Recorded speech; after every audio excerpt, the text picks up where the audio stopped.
What's up, world? I'm Cameron McKinney, and this is Pop Culture Spotlight, a podcast about the movie Mickey 17. Here's a quick synopsis. Mickey Barnes agrees to leave Earth and join an expedition to a new planet where he becomes an expendable, someone who is cloned every time he dies, and at one point, after a near-death experience, Mickey encounters another version of himself. The film stars Robert Pattinson, Naomi Ackie, Mark Ruffalo, Toni Collette, Steven Yeun, and Anna Maria Bartolome. Standout performances. Actor Robert Pattinson is such an outlier. Most British performers become known for parts in period piece films. Instead, Pattinson broke out in movies made for young people, Harry Potter and the Goblet of Fire, and of course the Twilight films. He never played a prince relying on charm. From the start, he was trying to lose himself in his roles, and in the past decade, he's been rewarded for his bold choices. And other than being a great actor, the key to his success has been the directors he's chosen to work with.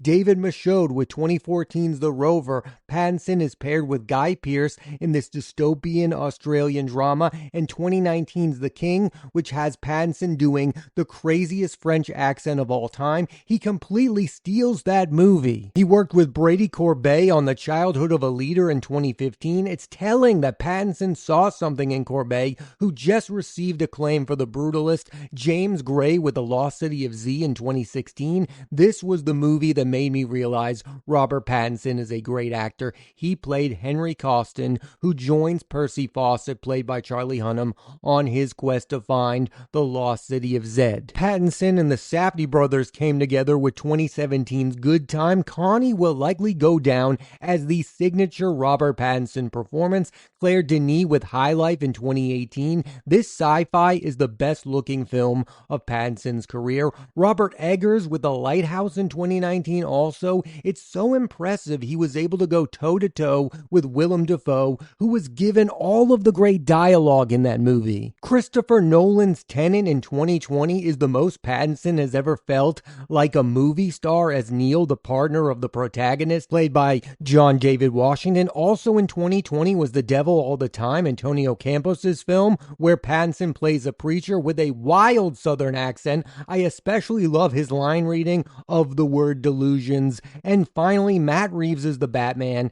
Pattinson was able to put his own twist on a character in Bruce Wayne who has been played by so many great actors over the years. Robert Pattinson chose to work with great filmmakers in part due to some of the negative backlash towards Twilight. The actor told Scott Feinberg of The Hollywood Reporter on his Awards Chatter podcast when asked, "Is the main consideration for you just people that you want to work with?" Quote, "Definitely at one point. I mean, obviously, there were people who I loved, but at the same time, I was aware of a credibility deficit. And so you think if Herzog and Antoine Corbin and all these different people say, well, they're hiring me, so I was hoping that all these people would say, well, you're going to have to bleep on your heroes if you want to bleep on me," end quote. Why I felt the need to share that quote, because I think it shows you everything you need to know about Robert Pattinson as an actor. He was thinking about having a long-term career, not just having a flash in the pan one because of Twilight. With Mickey 17, Pattinson adds to that list of directors. Working with the great Bong Joon Ho, Pattinson is tasked with playing two characters,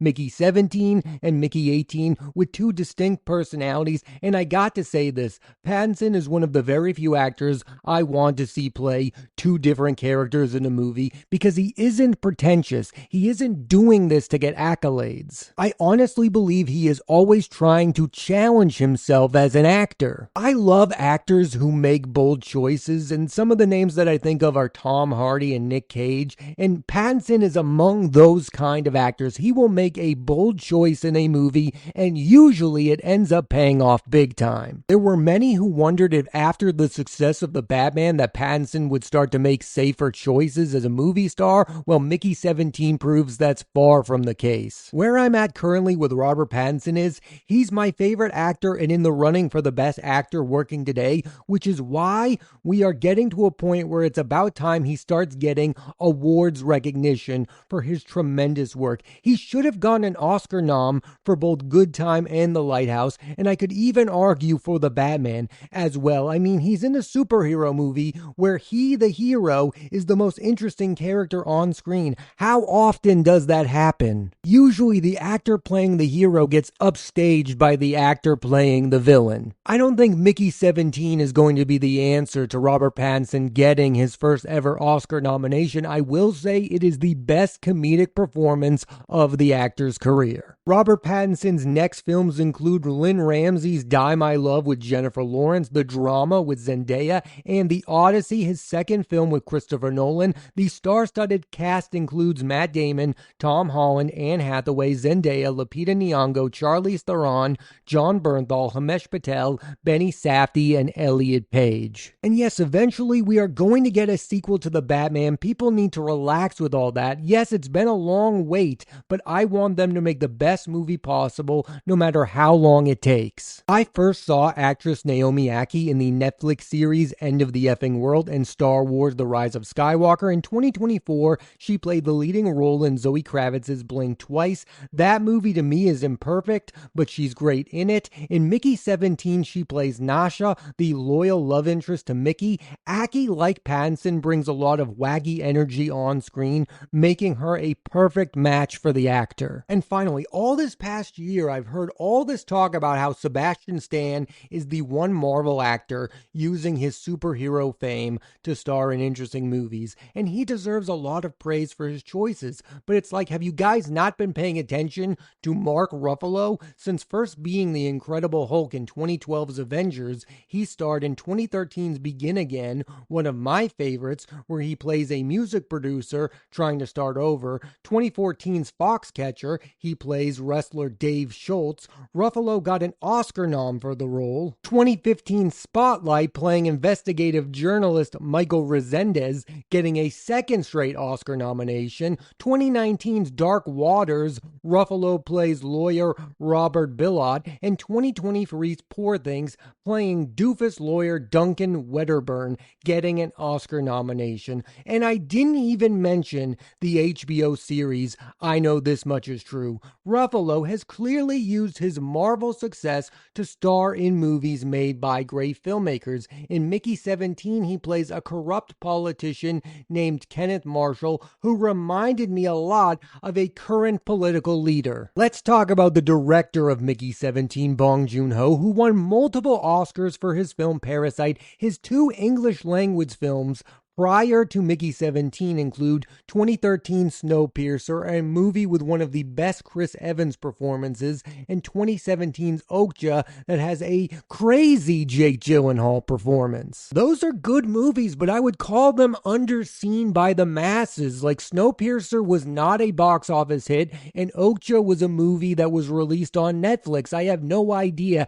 how many actual human beings have seen that film. What I would say is, after seeing Snowpiercer and Okja, I would say that both of those movies have a lot in common with Mickey 17. They both have fun, silly tones at times, but also are very serious and have actual things to say about the world we are living in currently. There's some dark stuff in all three of those movies. Mickey 17 to me is a straightforward movie. It's easy to follow, and I don't mean that as a criticism. It's super entertaining and funny. One strength of the film is the look. I love the look of the alien creatures and the planet they are on. Yeah, you can call this an ideas movie that has a lot to say about politics, but it's also a movie that develops the main character Mickey into someone you care about. A negative review of this film might just call it a showcase for Robert Pattinson. I would not call it that. I think they do develop the character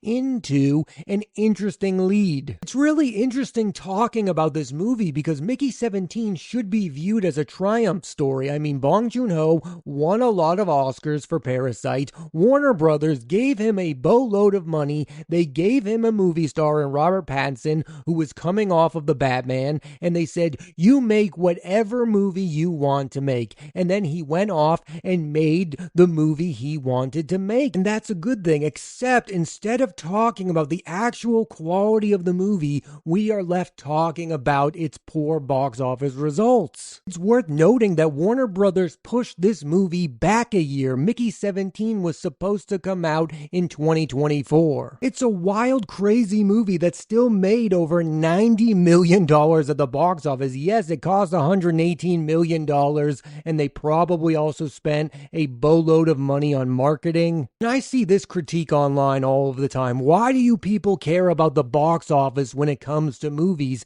Because that's what dictates what movies these studios are going to make. I want movies like Mickey 17 to exist. I want Robert Pattinson to be a leading man in movies like Mickey 17. And most importantly, I want directors like Bong Joon Ho to make the movies they want to make. I want one clear author of a movie. Warner Brothers either wanted this movie to be a huge box office success or they wanted it to be a major awards player, and it's going to be neither of those two things, and I understand why that's probably upsetting to them. But with the current state of studio movies not being great, I think it should just be about making the best movie possible and then see where that lands you. It's complicated because we used to live in a world where things were simpler, where Bong Joon Ho would win an Oscar, the studios would make whatever movie he wants next, and then that movie would be a financial success because the average moviegoer would say, I need to go see the next movie made by that director. Or in the case of Robert Pattinson, he would become Batman, he would become a bigger and bigger movie star, and audiences would go see every movie that stars Robert Pattinson. We do not live in that world anymore. Sadly, I agree with that fact. It's a sad reality that it's not that simple anymore. It should be that way, but it's not. You just hope that if the movie is actually viewed as a financial failure, that it doesn't affect the careers of the people involved. Like, I want Bong Joon-ho to make whatever movie he wants to make going forward, and the same goes for Robert Pattinson. I don't really think that this is going to impact Pattinson in any real way. He's going to do a Batman sequel that's going to make close to $1 billion. He's going to be okay. He's going to be in Christopher Nolan's The Odyssey, which you can bank on making nearly $1 billion as well. I and many other people can sit here all we want and talk about the fact that the movie isn't going to be viewed as a giant box office hit, but it's also like, what were we expecting? I mean, this is a bit of a weird movie. It's a science fiction film based on a book that came out only 3 years ago. It never screamed monster hit, so yes, while I wanted it to be one, I'm not that surprised that it isn't. I don't know, it feels like every other week on this podcast, I'm talking about how movies are struggling at the box office. I don't know what the end result is going to be. Maybe it's going to be that movies are just going to cost a lot less to make moving forward because nobody's going to want to take a risk. It's even gotten risky to make a movie directed by an Oscar-winning filmmaker starring the current actor playing Batman. I wanted to see this movie because it was Robert Pattinson working with Bong Joon-ho. I mean, that's a selling point, but I guess not for enough people. And I really wonder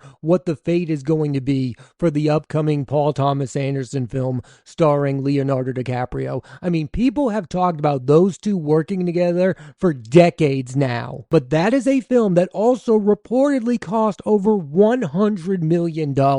I mean, what are the chances that that movie will be viewed as a financial success? I mean, I don't feel very good at the moment. Yes, Leonardo DiCaprio is a way bigger name than Robert Pattinson, but just working with the great director no longer gets eyeballs on your movies the way it did when Leonardo DiCaprio first became famous. In the coming months and years, we're really going to see what all the fallout from Mickey 17 will be. Will Bong Joon-ho ever make a movie with Warner Brothers again? Does he even want to make a movie with Warner Brothers ever again? I mean, this is a studio that has had an interesting relationship with filmmakers over the last few years. I mean, their long-term guy, Christopher Nolan, left them after a disagreement over Tenet, and they barely released Juror number 2 for from Clint Eastwood. You just hope in the long term when it comes to the movie itself that this is a film that will grow in reputation. Like, I think Mickey 17 will get a cult following. It's really well made. It's funny. Robert Pattinson is doing a fun voice. Yeah, and I've heard the critique that maybe the movie is too on the nose in regards to what it's about, but I didn't have a problem with that at all. I mean, in a way, the movie was exactly what I expected it to be because I had that history with Robert Pattinson and the performances that he gives, and I'd also had that history of watching Bong Joon Ho's films, Snowpiercer and Okja, so I kind of knew what I was walking into. If this is the first Robert Pattinson movie you've ever seen, or this is the first Bong Joon Ho movie you've ever seen, you might be in for a rough time. And I hope these two really do end up working together again in the future, because I think Robert Pattinson is the perfect actor for Bong Joon Ho. I mean, I talked about Jake Gyllenhaal and Okja. That is not a subtle performance, and clearly Bong Joon Ho is not always looking for subtlety, which makes Pattinson an ideal actor for the director. I mean, you could see Robert Pattinson playing Jake Gyllenhaal's character in Okja. I mean, I personally would love a future Bong Joon Ho film starring Jake Gyllenhaal and Robert Pattinson. Please get those two actors together, and let's add Paul Dano while we're at it, who was also in Okja and has worked with Pattinson on The Batman. So earlier I talked about how I don't think that this movie will have any negative impact towards Robert Pattinson's career as an actor. I think directors are always going to want to work with Robert Pattinson because he's endlessly fascinating and he makes those bold choices. But one has to wonder how many more movies he will lead that will have a budget over $100 million. I mean, how many more studio films will Robert Pattinson be the lead of? I know that you have the upcoming The Batman sequel. I know there will probably be a third one as well. If I had to guess moving forward, he will probably only be the leads of indies. I think that is where he will thrive. He will be the leads of movies that cost that $15 to $30 million. He will give these crazy, wild performances, and he will still be viewed as a great actor. And yeah, I know he's currently their Batman, but I just don't think they're going to give him that many more chances to be the lead of a movie that cost over $100 million.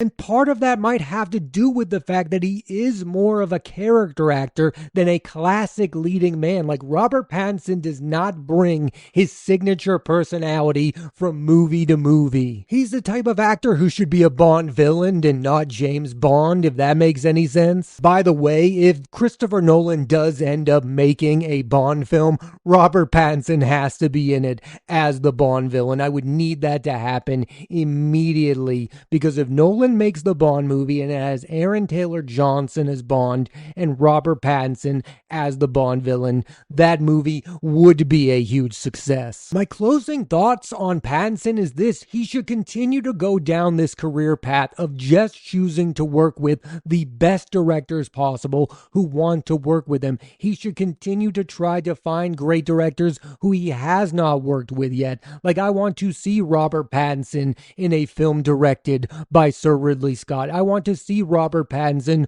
work with Paul Thomas Anderson. Can I get Robert Pattinson in the upcoming Narnia films from Greta Gerwig? I mean, that would be something I would love to see him in. I do love Robert Pattinson as a leading man. I do have to admit, though, I think I like him even more when he is seen stealing in movies like The King with Timothée Chalamet and The Devil All the Time with Tom Holland. That is one of the biggest reasons I'm super hyped for Christopher Nolan's The Odyssey, to possibly see Robert Pattinson once again share the screen with Tom Holland. I thought the two of them did some of their best acting work together in The Devil All the Time. I also can't wait to see him in movies with Zendaya and Jennifer Lawrence. Like, I do believe Robert Pattinson is one of those actors who ups his performances when he's working with other great actors, which is why his best scenes in Mickey 17 were the ones he shares with Naomi Ackie. In conclusion, if you, like me, love the past decade of film work from actor Robert Pattinson,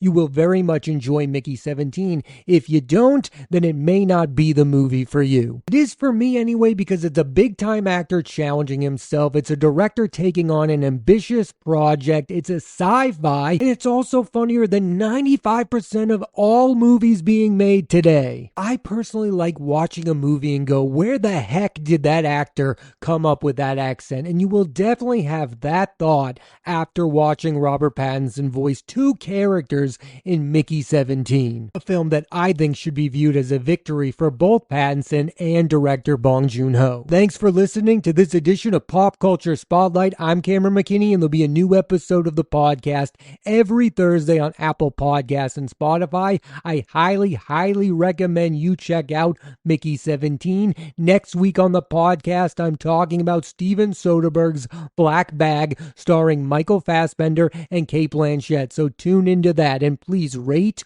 review, and subscribe.